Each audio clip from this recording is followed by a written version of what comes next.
Véronica et Constantine se sont mariés il y a 1 an et demi. Constantin était beaucoup plus âgé que sa femme qui venait de terminer ses études universitaires. En fait, son mari l'a emmenée vivre avec lui tout de suite après leur mariage, loin de ses parents. Elle a réussi à travailler pendant 2 ans, puis presque immédiatement après le mariage, elle a démissionné. Elle a dit qu'il y avait beaucoup de stress et que les patrons étaient devenus complètement inadéquats. Elle a décidé de prendre quelques semaines de congé et ensuite de chercher du travail.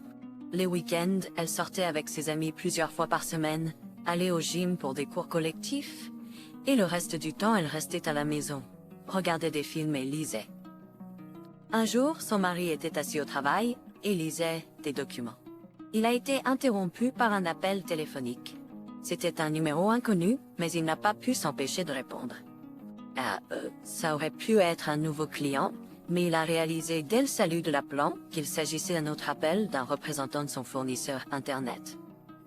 Encore une fois, on lui proposait un service de surveillance vidéo supplémentaire. L'homme a roulé des yeux. Il en avait assez de recevoir ces appels. Constantin, c'est pour la sécurité de votre propriété et de votre foyer, a dit l'appelant. En été, il y a plus de cambriolage, a-t-il ajouté. L'homme y a réfléchi. En effet, leur voisin avait récemment été cambriolé, et le voleur n'avait jamais été attrapé. Il ne s'est pas récupéré l'objet volé car ils avaient été rapidement. Il était difficile de dire s'il avait accepté par peur ou parce qu'il en avait assez de cette offre intrusive. Mais l'homme a accepté d'installer le système de surveillance. Il a décidé de ne pas en parler à sa femme, ne voulant pas la faire s'inquiéter. Il pensait que ça lui apporter de la tranquillité d'esprit. Cependant, il avait tort. Un mois s'était écoulé et Véronica n'avait toujours pas trouvé de travail. Elle appréciait la liberté de ne pas travailler et son mari ne la pressait pas d'aller à des entretiens d'embauche. Il lui a dit de prendre son temps et de le faire quand elle se sentirait prête. Un jour, en plein milieu de la journée, son mari a ouvert sa mallette pour trouver une clé USB pour le travail, mais elle avait disparu. Il se souvenait l'avoir eue entre les mains ce matin-là. Alors il s'est inquiété de l'avoir peut-être perdue. Avant de paniquer, il a décidé de vérifier à la maison. Il ne voulait pas appeler sa femme, sachant qu'elle était probablement en train de faire la sieste après avoir quitté son travail. Peut-être que les caméras seront utiles, a-t-il pensé avec un faible sourire.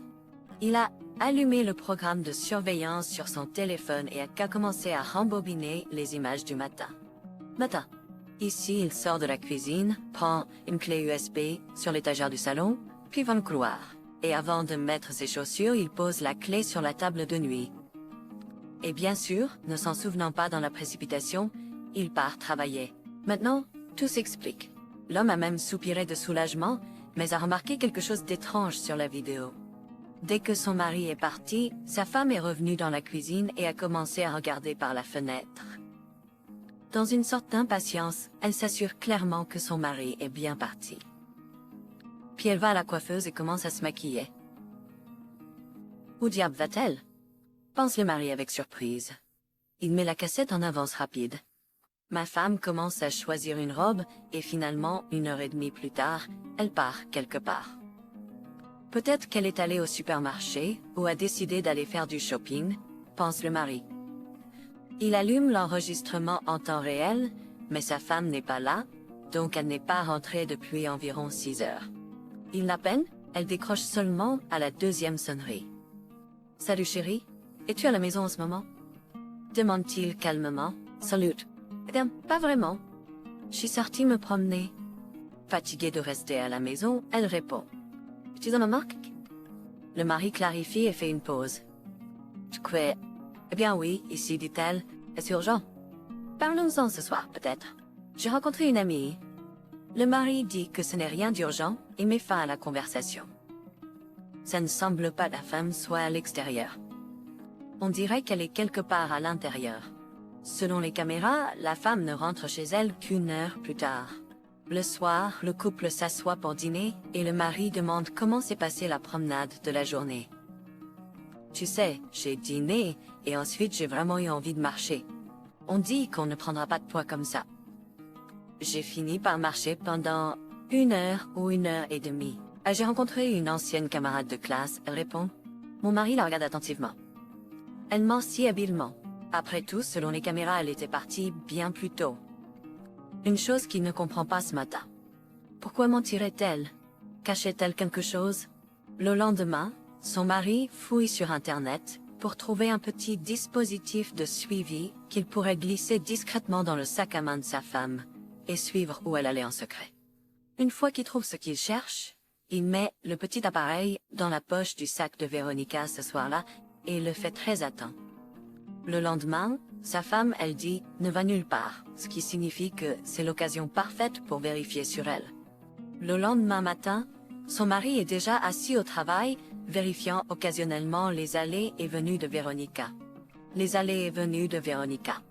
Cette fois-ci, elle n'avait pas quitté la maison si tôt, mais seulement à l'heure du déjeuner. Son mari surveillait attentivement ses mouvements quand elle s'est finalement arrêtée quelque part. Il a quitté le travail plus tôt et s'est rendu à l'endroit. Quand il est arrivé à destination, il a été surpris de découvrir qu'il s'agissait d'une succursale de la chaîne de gym où sa femme s'entraînait. Cependant, elle allait habituellement à la salle de sport la plus proche de leur maison, mais celle-ci était complètement de l'autre côté. Le mari a vu sa femme assise près du bureau d'accueil, attendant quelque chose ou peut-être quelqu'un.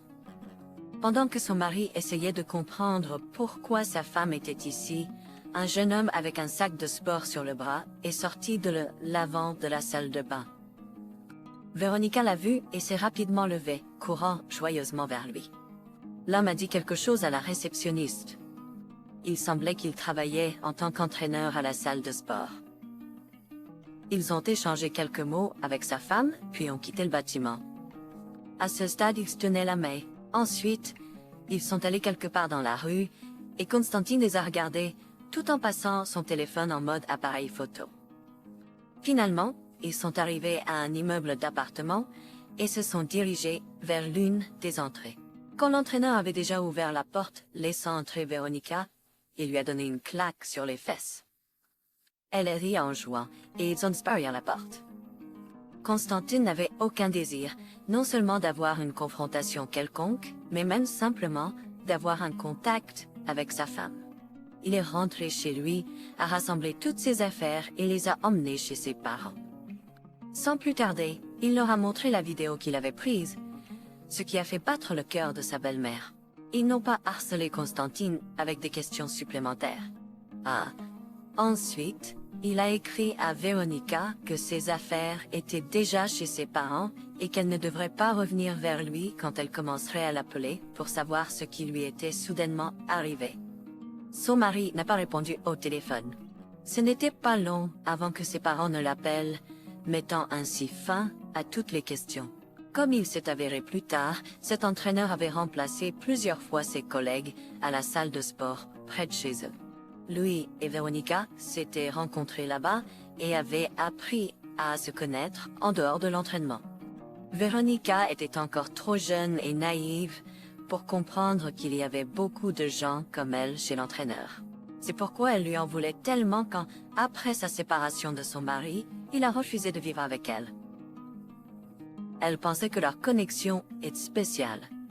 Mais Constantine a immédiatement réalisé que l'entraîneur avait un bon travail, alors il a signalé son comportement professionnel à la direction. Il s'est avéré que ce n'était pas la première plainte contre l'entraîneur de la part de son mari, qui était son subordonné.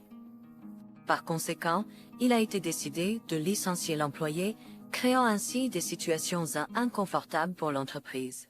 Véronica a continué à vivre chez ses parents, mais maintenant, elle devait chercher un nouvel emploi.